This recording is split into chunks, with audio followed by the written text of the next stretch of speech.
오늘 말씀은 누가복음 20장 27절에서부터 40절까지의 말씀입니다. 누가복음 20장 27절에서부터 40절까지 말씀입니다. 제가 봉독하겠습니다. 부활이 없다고 주장하는 사두개인 중 어떤 이들이 와서 물어 이르되 선생님이여, 모세가 우리에게 써 주기를 만일 어떤 사람의 형이 아내를 두고 자식이 없이 죽으면 그 동생이 그 아내를 취하여 형을 위하여 상속자를 세울지니라 하였나이다. 그런데 7형제가 있었는데 마지가 아내를 취하였다가 자식이 없이 죽고 그 둘째와 셋째가 그를 취하고 7이 다 그와 같이 자식이 없이 죽고 그 후에 여자도 죽었나이다. 7이 다 그를 아내로 취하였으니 부활 때에 그 중에 누구의 아내가 되리이까? 예수께서 이르시되 이 세상의 자녀들은 장가도 가고 시집도 가되 저 세상과 및 죽은 자 가운데서 부활함을 얻기에 합당히 여김을 받은 자들은 장가가고 시집가는 일이 없으며 그들은 다시 죽을 수도 없나니 이는 천사와 동등이요 부활의 자녀로서 하나님의 자녀임이라. 죽은 자가 살아난다는 것은 모세도 가시나무 떨기에 관한 글에서 주를 아브라함의 하나님이요 이삭의 하나님이요 야곱의 하나님이라 칭하였나니 하나님은 죽은 자의 하나님이 아니요 살아있는 자의 하나님이시라. 하나님에게는 모든 사람이 살아느니라 하시니 서기관 중 어떤 이들이 말하되 선생님 잘 말씀하셨나이다 하니 그들은 아무것도 감히 더 물을 수 없음이더라. 아멘. 오늘날 미국에서 종교 인구를 조사해 보면 가장 크게 증가하는 그러한 종교는 어떤 종교일까요? 많은 사람들이 그냥 생각하기에 아마도 이슬람교가 가장 급속도로 성장할 것이다 이렇게 생각들을 하십니다. 그런데 실질적으로 조사를 해보게 되면 가장 많이 증가하는 것은 어떠한 종교가 아니라 무신론자들입니다. 이 시대의 무신론자들이 가장 급속도로 증가하는 것을 볼 수가 있습니다. 그리고 기독교 인구 중에서도 특별히 젊은 층은 이전까지 가져왔던 전통적인 신앙에 있어서 큰 문제가 있다라고 그렇게 이야기합니다.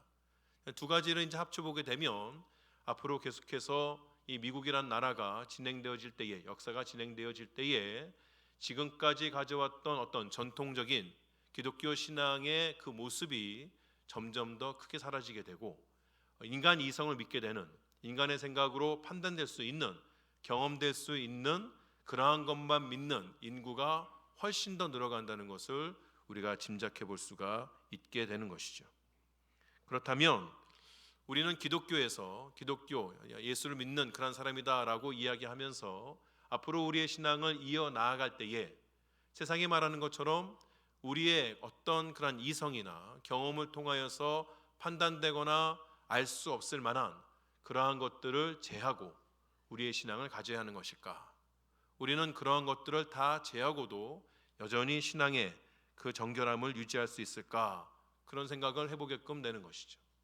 성경에 나와 있는 수많은 기적들, 또 하나님의 일들, 이러한 것들이 과연 우리 신앙에 있어서 어떠한 의미가 있으며 또 그러한 것들을 사실이 아닌 것처럼 그렇게 생각하고도 그 신앙이 가지고 있는 의미만으로도 여전히 우리는 신앙을 잘 유지할 수 있을까? 그런 궁금증을 가지게 되는 것입니다.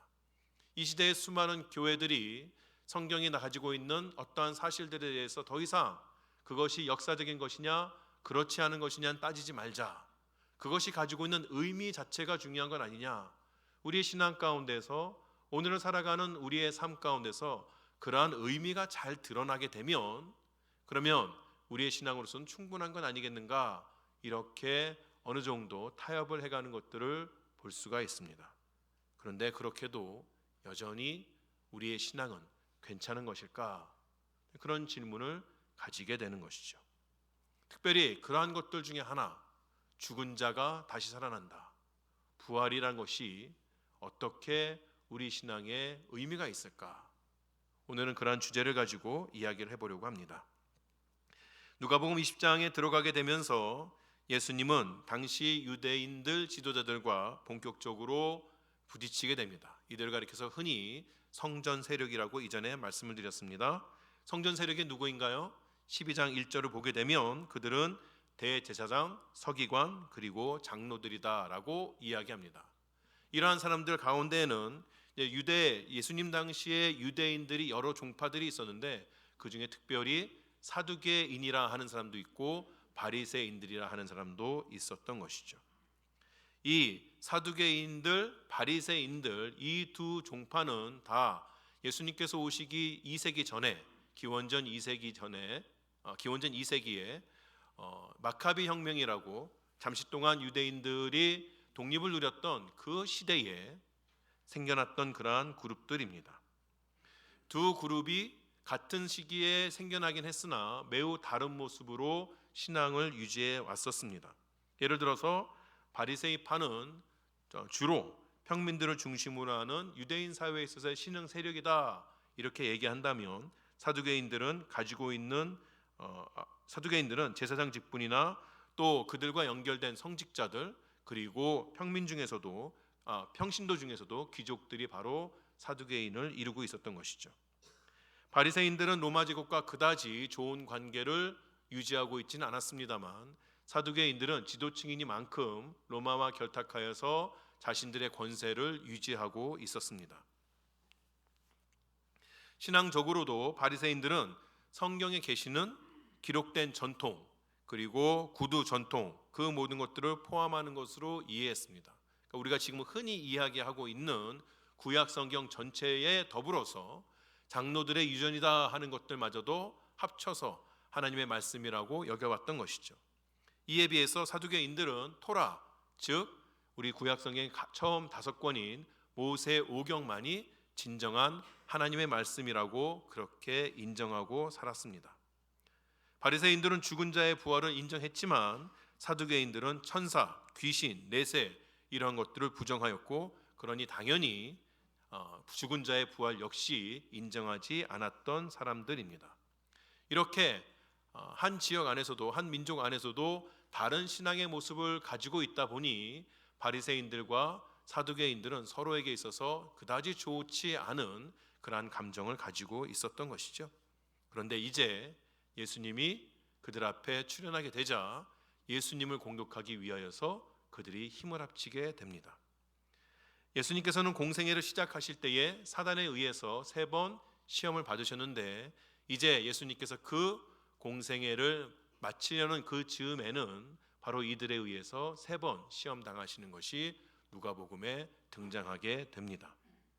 재미있는 것은 처음에 예수님을 시험했던 사단이나 지금 성전 세력으로서 예수님을 시험하고 있는 그 모든 사람들이 가지고 나와서 공격하는 무기는 하나님의 말씀이었다는 것이에요.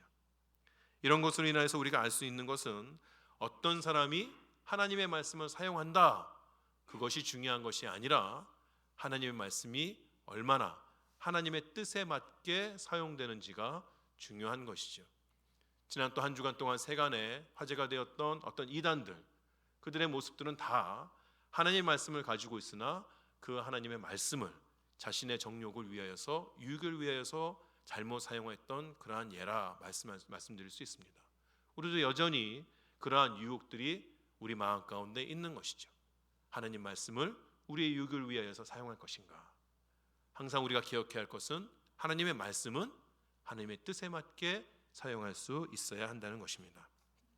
다시 본문으로 돌아가겠습니다. 누가는 오늘 본문의 시작인 27절에서 사두개인들을 소개하게 될 때에 그들을 가리켜서 부활이 없다고 주장하는 사람들이다 이렇게 이야기합니다. 앞에서 말씀드린 것처럼 사두개인들이 볼 때에는 이 모세오경에 죽은 자의 부활, 죽은 자가 다시 살아난다는 그 근거가 매우 희박하다고 여겨서 아니 성경의 말씀, 하나님 말씀에 쓰여 있지 않은 것을 어떻게 우리가 주장할 수 있느냐 그렇게 이야기하며 부활이 없다고 생각했던 것이죠.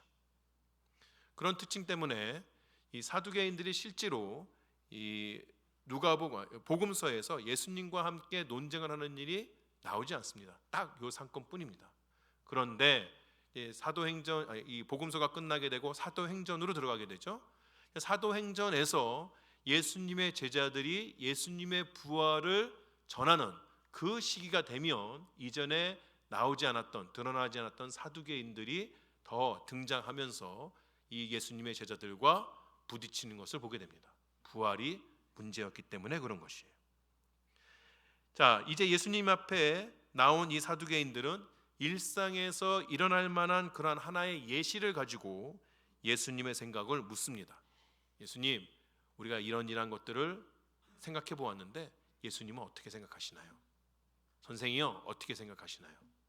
우리가 짐작할 수 있는 것처럼 이들은 예수님 앞에 나와서 무언가 하나 잘 배워보자 이런 의미가 아닌 것이죠. 예수님 앞에 곤란한 질문을 던짐으로 인하여서 예수님을 공경에 빠뜨려서 그의 권위를 부정하려고 하는 그러한 의도였습니다. 그들이 가지고 온 예를 다시 한번 볼까요? 오늘 본문 말씀 28절부터 33절입니다. 제가 다시 한번 읽겠습니다. 물어 이르되 선생님이여, 모세가 우리에게 써 주기를 만일 어떤 사람의 형이 아내를 두고 자식이 없이 죽으면 그 동생이 그 아내를 취하여 형을 위하여 상속자를 세울지니라 하였나이다. 그런데 7형제가 있었는데 마지가 아내를 취하였다가 자식이 없이 죽고 그 둘째와 셋째가 그를 취하고 7이 다 그와 같이 자식이 없이 죽고 그 후에 여자도 죽었나이다. 7이 다 그를 아내로 취하였으니 부활 때에 그 중에 누구의 아내가 되리이까? 이 사람들이 가지고 나온 것은 우리가 가지고 흔히 이야기하는 수혼 제도 또는 계대 결혼법 이렇게 불리는 제도입니다. 본문이 이야기가 되는 것처럼 어떤 남자가 결혼하였는데 그가 후손이 없이 죽었다. 그러면은 그 남자의 형제 중에 한 사람이 그 죽은 형제의 아내를 취하여서 아들을 얻게끔 하는 것이죠. 이 제도는 신명기 25장에 나오기도 하지만 하나님께서 이 이스라엘 백성들에게 율법을 주시기 그 이전부터 고대 근동 사회에서 유대인들뿐만이 아니라 여러 그런 민족들이 가져왔던 제도이기도 합니다. 성경에도 그 예가 나옵니다. 출애굽기 이전에 하나님께서 이스라엘에게 율법을 주시기 이전에 있는 창세기에 보게 되면 창세기 38장에 유다가 나옵니다. 야곱의 12형제들 중에 하나인 유다가 나오죠. 유다에게 아들들이 있었어요. 근데 그 아들 중에 장자 엘이 있는데 이 엘이 다말하고 결혼을 하게 되죠. 그런데 엘이 자식을 낳지 못하고 죽게 됩니다. 그랬더니 유다가 어떻게 하죠? 며느리인 다말을 그 동생인 오난에게 주게 되는 것이죠. 그러면서 형의 후사를 얻으라 이런 장면이 나옵니다. 그러니까 율법을 있기도 전에 이러한 제도들이 고대 근동 지방에서 계속해서 이루어지고 있었던 것이죠. 그런데 이 제도를 하나님께서 율법으로 인정해 주시고 이스라엘 백성들에게 지키라고 말씀하십니다. 그렇게 하신 것에는 몇 가지 이유가 있습니다. 가장 먼저 죽은 자의 아내가 후손을 잇게 함으로써 죽은 자의 이름이 이스라엘 민족 중에 지워지지 않게 하는 겁니다. 이름 지워진다, 지워지지 않는다. 이것이 무엇과 관계가 있을까요? 이스라엘의 가문이 사라지지 않는 것이며 각 가문마다 하나님께서 그들에게 주신 유업이 사라지지 않는 것입니다. 그래서 그 땅이 자손들에게 보존이 되는 것이고 또 남아있는 죽은 이의 아내 역시 이 당시 여자들은 다 경제적인 활동을 할 수 없는 시대입니다. 남편이 죽으면 그리고 아들도 없으면 살아갈 일이 너무나도 막막한 것이죠. 그런데 이런 아내도 아들을 얻게 됨으로 말미암아서 그 아들이 가문의 유업을 이어 사회적으로나 경제적으로나 돌봄을 유지할 수가 있게 되는 것입니다. 또 다른 이유가 있다면 유대 여자들, 남편을 잃은 유대 여자들이 다른 이방인들에게 시집가는 것을 막고 유대인들의 그 피가 정결하게 유지될 수 있도록 하기 위해서 하나님께서 말씀하신 것이에요. 이런저런 이유가 있지만 우리가 그 모든 것들 다 통합해서 보자면 이 계대 결혼, 다른 그러한 민족들도 하고 있었던 이 계대 결혼이 하나님 앞에 율법으로 인정이 된 것은 하나님께서 은혜를 통하여 그 민족을 지켜나가고 그 민족 가운데 있는 한 사람 한 사람이 이 땅 가운데 살아갈 수 있는 방법을 주시기 위한 것이죠. 하나님의 은혜가 드러나는 제도입니다. 그런데 지금 이 사두개인들은 그 은혜의 제도를 하나님의 아들인 예수님을 공격하기 위해서 들고 나왔다는 것이에요. 앞에서 말씀드린 것처럼 하나님께서 은혜로 주신 것을 하나님의 관점으로 보지 아니하고 자신의 유익을 위해서 사용하는, 그래서 은혜가 되지 못하고 다른 사람들에게 상처가 되는, 그렇게 지금 이들이 사용하고 있다는 것이죠. 사실 이 이야기는 지금 이 사두개인들이 가지고 나온 예는 갑자기 예수님을 공격하기 위해서 만들어낸 그러한 예는 아니었을 것이에요. 사두개인들은 누구든지 부활이 있다, 죽은 자가 다시 살아난다 라고 주장하는 사람이 있으면 쓱 가가지고 이 얘기를 하는 거죠. 야, 너 그거 아니? 모세가 우리한테 그 계대 결혼법 알려준 거 알지? 그래, 친형제가 있는데 쭉쭉 이야기하는 거예요. 그러면서 나중에 다 죽어가고 천국 갔는데 아내는 누구의 아내가 되는, 이 여자는 누구의 아내가 되는 것이게? 꼴 보기 싫은 바리새인들이 있으면 쓱 가가지고 물어보는 거죠. 너 죽은 자가 부활이 있다 그랬지?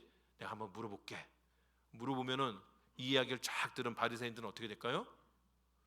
뭐라고 얘기하기 뭐하잖아요. 그렇죠? 이 여자가 첫 번째 남자의 아내일까요? 일곱째 남자의 아내일까요? 대답 못하고 얼굴 벌게 가지고 씩씩거리면서 돌아가면은 사두개인들은 거봐라, 꼴 좋다, 지 똑똑하다 그러니 조그만 거 하나도 대답 못하는 자가 뭐 이렇게 뭐 잘났다고 이러면서 평생을 싸워왔는데 그것을 딱 들고 이제 예수님 앞에 나서 물어보게 되는 것이에요. 예수님께서도 사두개인들의 이 회심의 일격에 얼굴 벌게 가지고 어쩔 줄 몰라 하셨을까요? 그렇진 않죠. 예수님께서는 이들의 질문에 두 단계를 가지고 여유 있게 대답을 하십니다. 첫 번째 단계, 예수님께서는 천국에 대해서 이야기하십니다.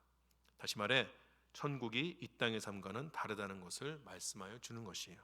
34절부터 36절까지를 보겠습니다.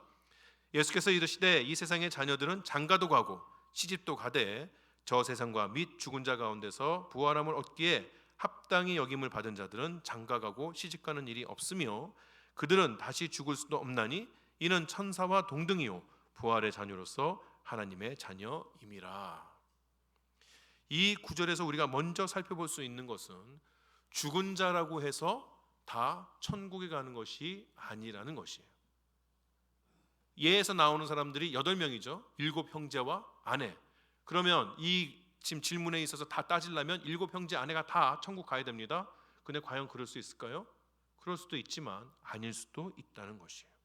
천국은 누가 갑니까? 죽은 자들 가운데에서도 부활함을 얻기에 합당히 여김을 받은 자들만이 가는 것이에요. 그렇다면 어떻게 부활함을 얻기에 합당함을 받을 수가 있을까요? 우리가 늘 이야기하는 것처럼 그것은 하나님의 은혜로 시작이 되는 것입니다. 인간은 모두 다 부활함을 얻기에 합당하지 않은 자들이었던 것이죠. 그러나 하나님께서 은혜를 베푸심으로 말미암아서 그 가운데서 합당하게 여김을 받는 자들이 생겨난 것이에요. 그들은 그리스도 안에서 하나님의 부르심에 응답하고 하나님과 온전한 관계를 이룸으로 인하여서 합당함을 유지해 나아가는 것입니다. 그렇기 때문에 우리는 부활을 하나님의 선물이라고 말할 수가 있는 것이에요. 다시 한번 말씀드리지만 천국은 아무나 가는 것이 아닙니다. 오직 하나님으로부터 은혜의 선물을 받은 자들만이 갈 수 있는 것이에요. 사랑하는 여러분, 하나님께로부터 부활을 선물 받으셨습니까? 여러분의 삶이 이 땅에서 죽음으로 끝나는 것이 아니라 그 이후 천국에서 하나님과 함께 영원토록 살 그 소망을 가지고 계십니까? 그렇다면 우리는 부활을 가진 자답게 살 수 있어야 하는 것이에요. 여러분 인생의 계획들을 세우시죠?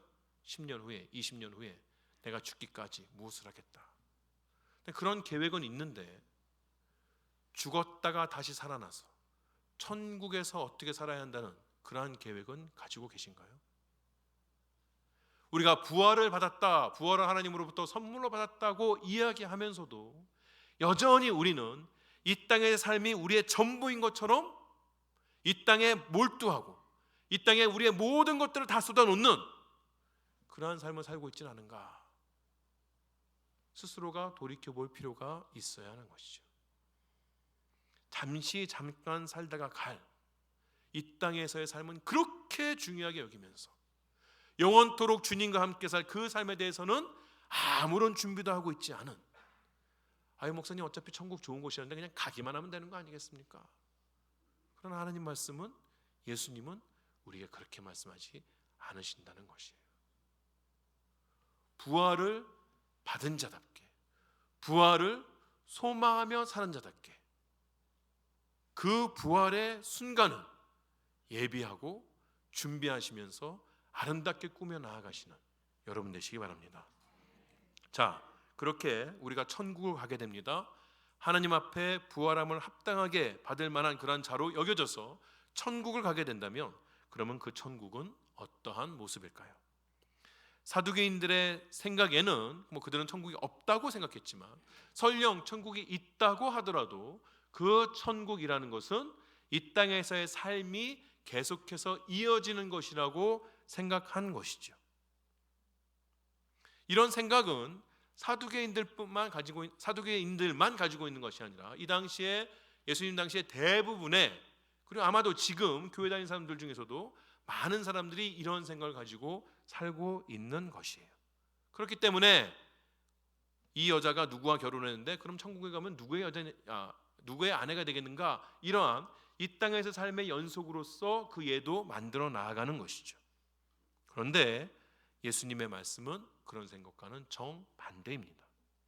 예수님께서는 부활한 성도들은 천국에서 천사와 같은 존재로 산다고 말씀하세요.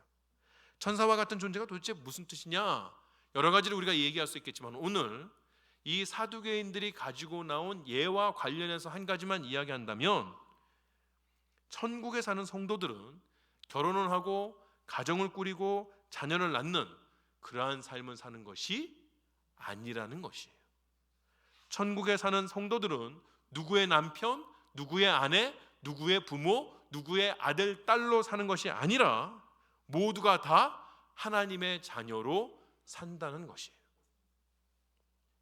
반복해서 말씀드리지만, 우리가 이 땅에서 가지고 있는 가족 관계는 천국에 들어가게 될 때에 가지고 가는 것이 아니라는 것입니다.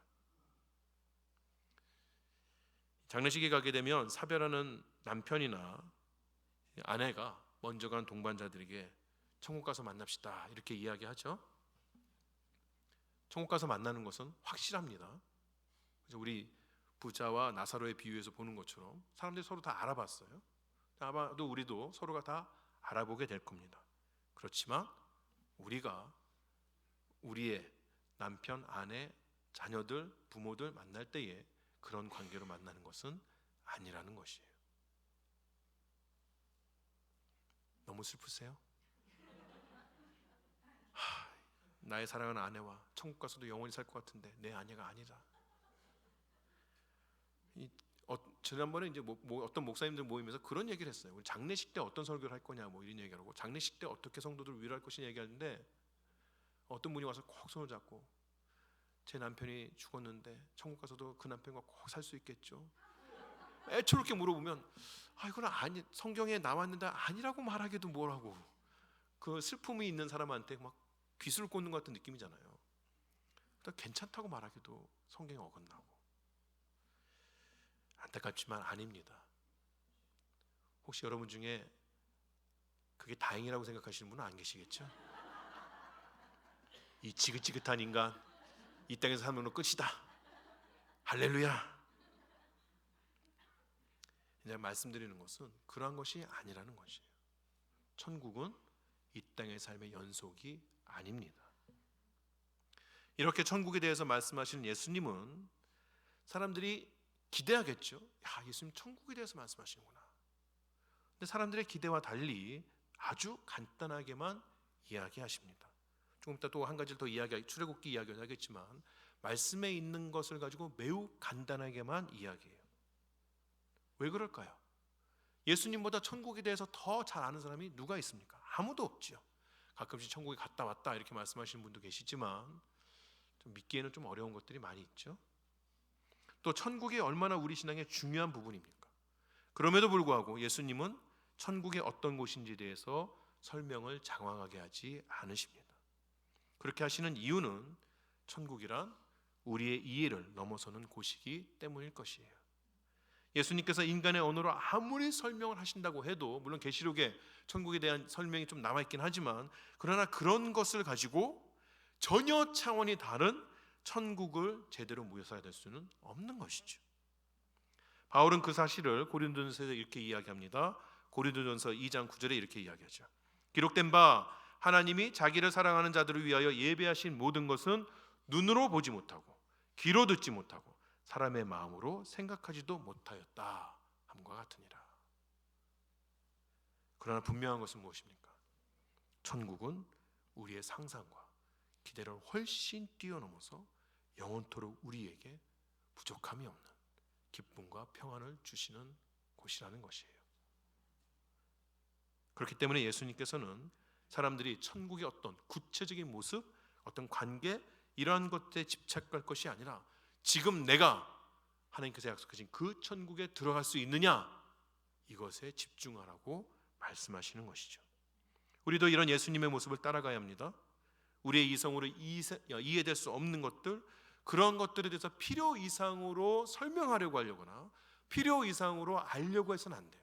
자꾸 그렇게 시도하다 보니 말도 안 되는 소리가 나오고 이단들이 나오는 것이에요. 하나님께서 알려주신 것 그만큼만 알면 됩니다. 그 이상을 알려주시지 않는 것은 다 이유가 있기 때문에 그런 것이에요. 기독교 신앙은요, 무지성의 신앙이 아닙니다. 덮어놓고 믿자가 기독교 신앙은 아니에요. 그렇기 때문에 우리가 성경을 열심히 공부하죠. 성경학자들이 가능한 한 더 하나님의 말씀을 정확하게 알려주고자 열심히 연구하고 여러 가지를 찾아 나서기도 하죠. 그러나 우리의 한계가 있음을 우리는 분명하게 이해하고 인정할 수 있어야 합니다. 하나님께서 그만 그 자리에 설 수가 있어야 하는 것이에요. 우리가 복음을 전파함에 있어서도 너무 내가 말을 잘해가지고 저 사람을 감동시키겠다 그러면서 무리수 두시면 안 돼요. 우리가 막 말싸움을 하다 지는 것처럼 여겨져도, 그러나 그것이 하나님 말씀의 끝이라면 거기서 멈출 수 있어야 합니다. 사람의 마음은 누가 바꾸는 겁니까? 나의 말씀씨가 바꾸는 것이 아니에요. 성령께서 바꾸시는 것이죠. 나는 그저 주님께서 내 입술에 주신 말만큼만 하면 되는 것입니다. 자, 예수님께서 이렇게 사두개인들의 질문에 대한 대답의 첫 번째 단계가 무엇인가요? 그들의 설정 자체가 틀렸다. 그들이 가지고 나온 예의, 설정 자체가 틀렸다. 누구나 천국에 갈 수 있는 곳도 아니며 천국은 이 땅의 삶의 연속이 아니라는 것입니다. 이제 예수님께서는 대답의 두 번째 단계로 넘어가십니다. 예수님은 두 번째 단계의 대답을 위해 사두개인들이 인정하고 따르는 오경의 한 사건을 언급하십니다. 본문 37절과 38절 말씀입니다. 죽은 자가 살아난다는 것은 모세도 가시나무 떨기에 관한 글에서 주를 아브라함의 하나님이요 이삭의 하나님이요 야곱의 하나님이시라 칭하였나니, 하나님은 죽은 자의 하나님이 아니요 살아있는 자의 하나님이시라. 하나님에게는 모든 사람이 살았느니라 하시니. 예수님께서 언급하신 것은 출애굽기 3장에 나오는 이야기입니다. 모세가 살인을 저지르고 나서 촌부로 양이나 치고 있었죠. 근데 하나님께서 이스라엘을 구원하실 그 지도자로 모세를 찾아가시고 그에게 불에 타지 않는 떨기나무를 보여주신 것이죠. 그럴 때에 하나님께서 자기 자신을 모세에게 소개하시면서 뭐라고 소개하시냐면, 나는 아브라함의 하나님이요 이삭의 하나님이요 야곱의 하나님이라고 그렇게 말씀하십니다.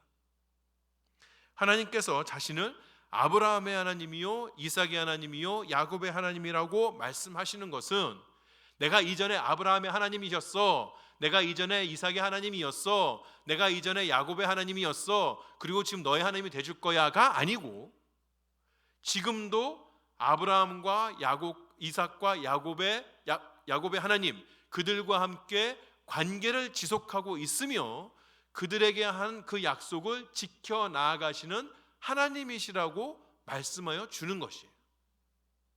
그런데 우리가 관계라고 하는 것, 또 약속을 지킨다고 하는 것은 죽은 자와 하는 겁니까? 산 자와 하는 겁니까? 산 자와 하는 것이죠. 여러분 중에 죽은 자와 관계를 맺고 계신 분이 계신가요? 오싹하시죠? 눈에 남들이 보지 못하는 뭔가가 보이시나요? 그런 게 아니죠. 우리는 산 자와 관계를 맺고 있는 겁니다. 약속을 지키는 것도 그렇죠. 우리가 누구에게 채무의 관계가 있다, 그 채무의 관계는 언제까지가 유효한 겁니까? 사람이 살아있을 때까지만 유효한 것이에요.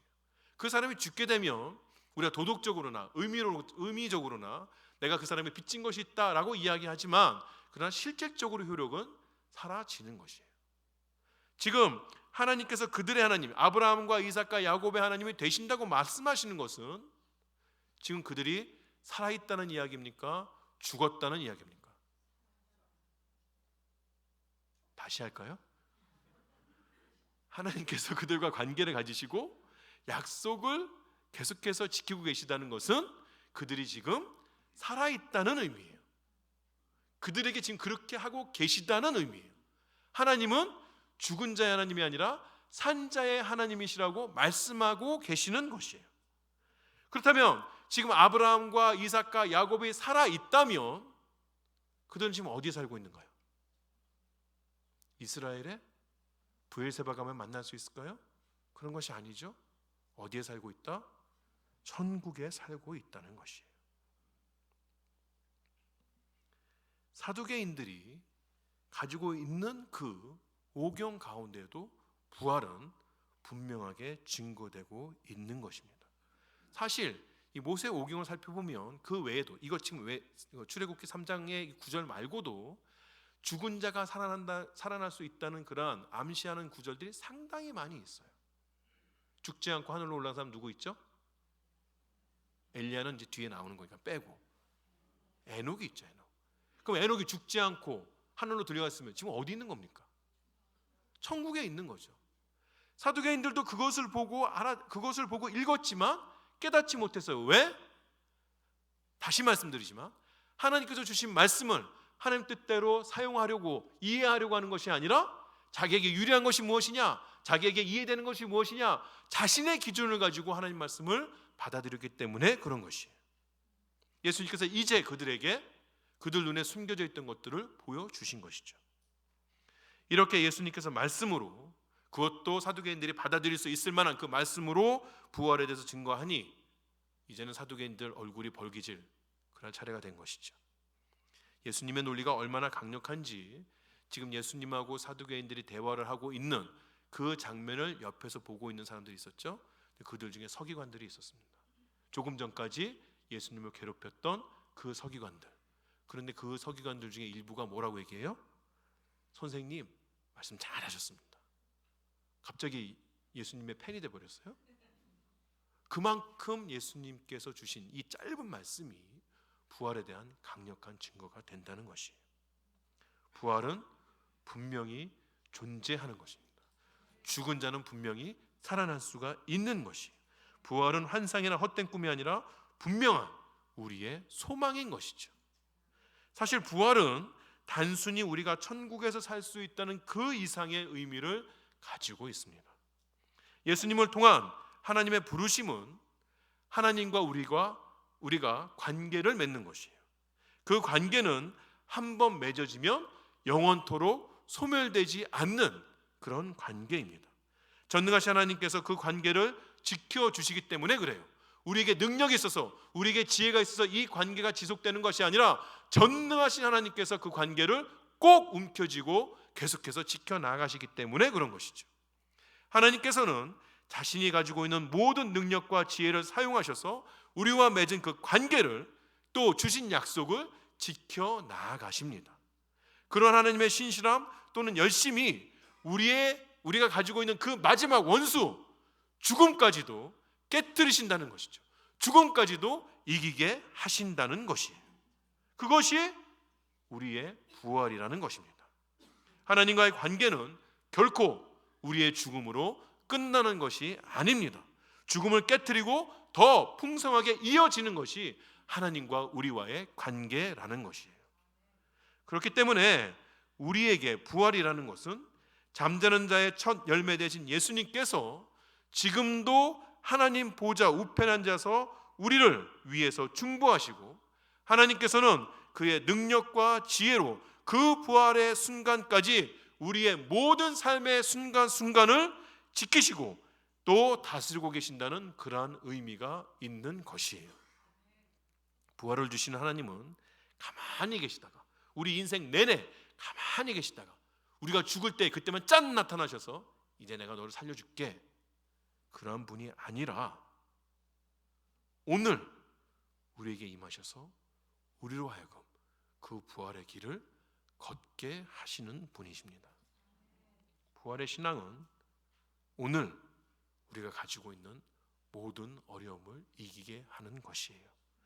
우리의 믿음의 선진들은 그 부활의 신앙 또는 소망을 가지고 이 땅을 살아갔으며 그들에게 닥친 모든 어려움을 이겨 나아갔던 것이죠. 사도 바울의 고백을 들어보실까요? 고린도전서 15장 19절 20절에서 그가 이렇게 이야기합니다. 만일 그리스도 안에서 우리가 바라는 것이 다만 이 세상의 삶뿐이라면, 다시 말해 우리에게 부활이 없다면 모든 사람 가운데 우리가 더욱 불쌍한 자이리라.